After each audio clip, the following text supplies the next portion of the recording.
This is a demonstration of the Google Navigation application for the HTC Droid Incredible. The first thing to note is we do not want to use the VZ Navigator application, as this is a separate application that we're not currently using. The application we do want to use is located if we hit the launcher icon and scroll to Google Navigation. It's just called Navigation. Will take us to Google Navigation. This application is a free service provided by Google. It's pretty powerful and it allows us to use a lot of the same features as the VZ Navigator, including navigation and step-by-step instructions and GPS navigation. So as you can see, there are two ways to search a destination. Actually, there are a few different ways. The most straightforward way to search a destination is to type it. So you can choose Type Destination and then click in the field and start typing in your destination. So if we type in Beaverton, or actually let's type in Portland.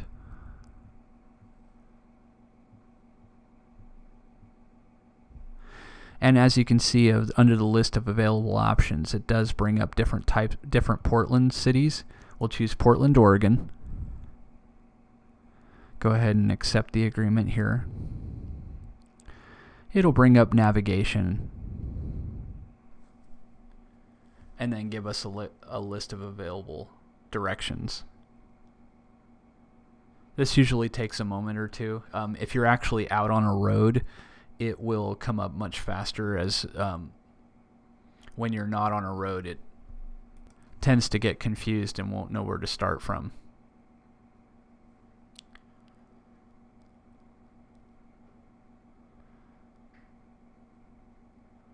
We'll give it another moment here. There we go, now it came up. So once it tracks your location and decides where it needs to go based on what you searched, it'll actually turn on the voice navigation and then direct you where to go based on turn-by-turn directions.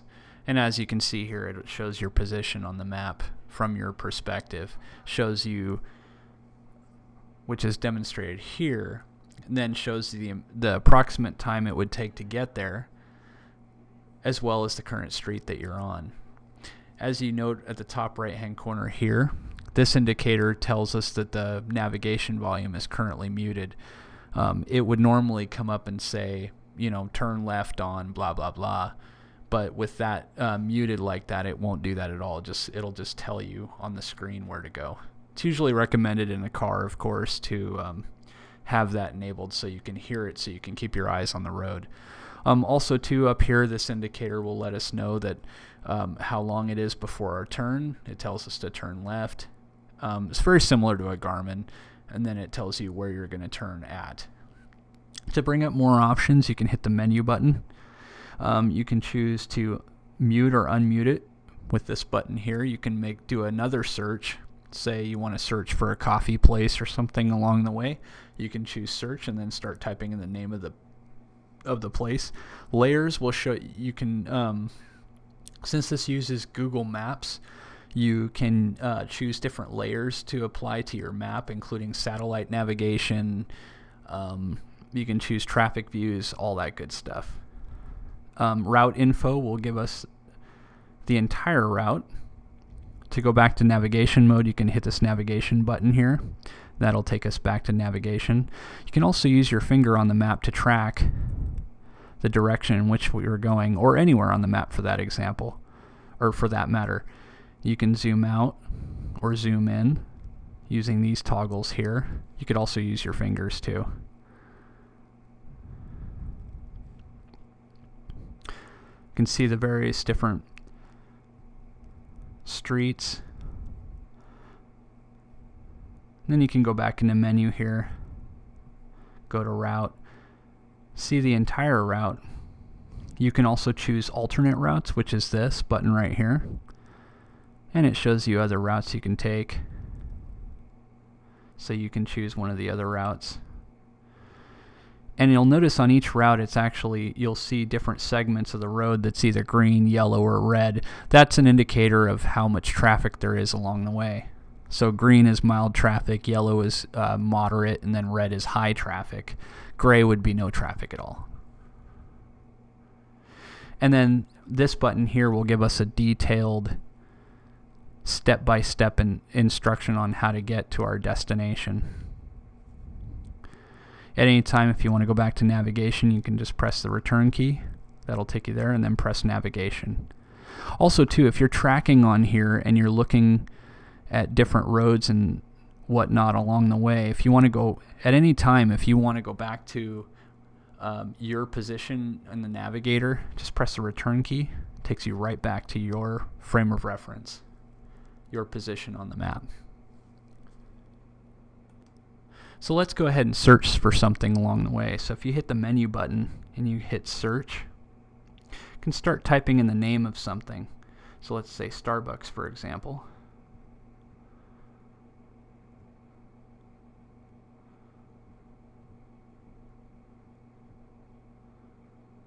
And then hit search.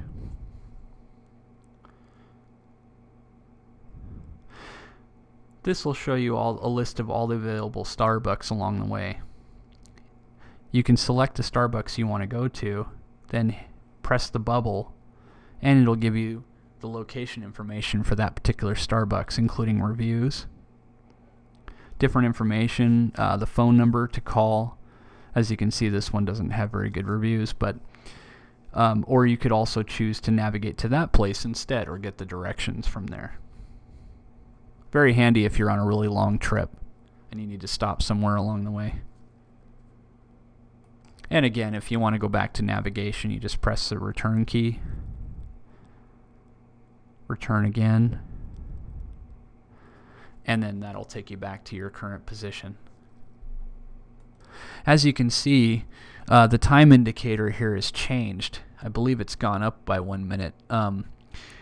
This particular navigation application does do a real-time update based on traffic conditions and whatnot. This generally is, in my experience, somewhat inaccurate. It's accurate, but it's usually off by a few minutes. So usually it does it pretty conservatively, and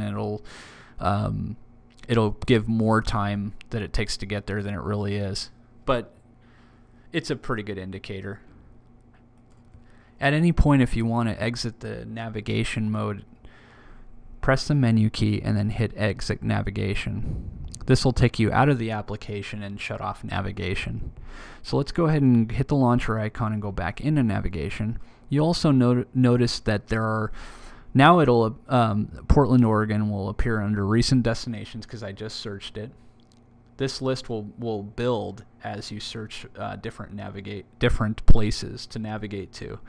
You can also, if you have contacts that have addresses in them, you can choose to navigate to those. Or you could also speak your destination. This is handy if you're driving or whatnot. I would highly recommend that you not use this too much while you're driving, obviously, but if for some reason you want to do a hands-free search or a quick search, you can actually just speak it into the microphone, and then it does a speech recognition to determine the place you want to go to. So for example,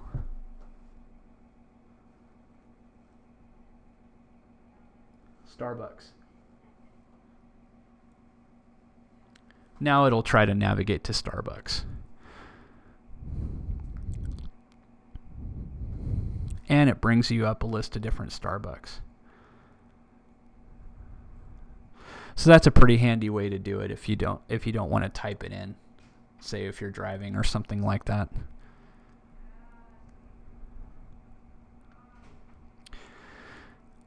Other options available to you, you can star items based on your searches. So if you go into a place on Google Maps and you've actually highlighted it as one of your favorites, if you go to starred items, it'll appear in the list there. And this also has some advanced features to it too. So if you click the little gear icon up here to go to settings, you can choose stuff like avoid highways, avoid tolls, stuff like that. That's really useful for people who live on a route that contains bridges or something like that, kind of like in the Bay Area.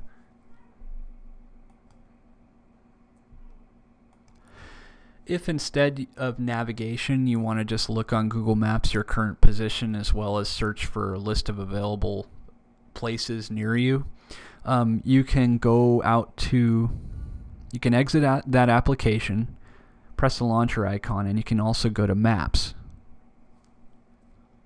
This will bring up Google Maps and show your present location. This works a lot like Google Maps on the web, so you can use your finger to track to different areas of the city or areas on the map. You can zoom in and out by pulling your fingers apart, pinching them together, or you can use this feature right here.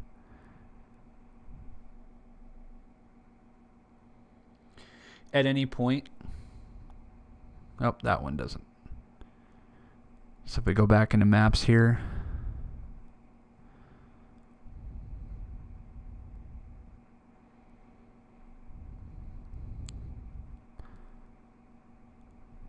at any point, if you're searching on this map, you can press menu and go to My Location, and that's what takes you back to your location on the Google Maps versus hitting return key, because if you hit return key here, it's just going to exit the application. So say for example you're scrolling over here and you're looking at Oregon City. We go menu, My Location, that takes us back to our location. So Google Maps is pretty handy just for checking out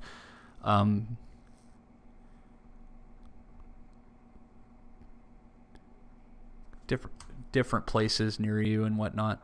It's also important to note that Google Navigation and Google Maps are tied together, so at any point you can, let's for example, we want to search something, so we'll just type in coffee. You can see what's on my brain right now. Coffee shops. It'll search for coffee shops. Now this won't just search for places called coffee shops. It'll actually search for different places related to that topic. So as you can see here, I just found Moonstruck Chocolate Cafe. If you tap that, not only does it bring the place up, but it will give us the option to navigate to it too, and this will open Navigator and give you step-by-step directions on how to get there.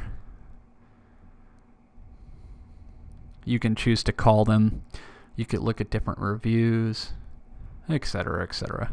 Return key gets you out of there, and then you can choose to search a different place. To select a various place, you just tap on it and then tap on the little bubble that comes up, and then that brings up the place. You can also add them to your contacts as well by just scrolling down and choose Add as Contact.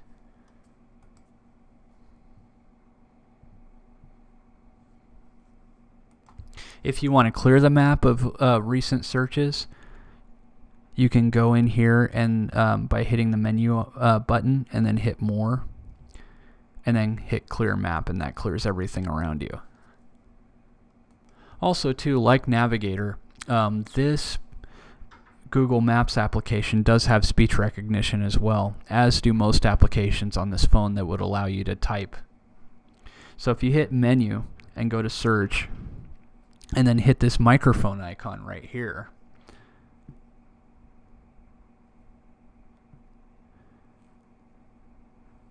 actually it's down here, the microphone icon down here. Coffee.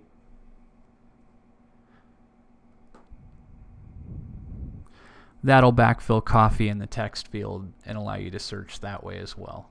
It's not exact, but it is pretty helpful. So those are just some of the basics of Google Navigator and Google Maps. I hope you found this informative, and I'd like to thank you for watching.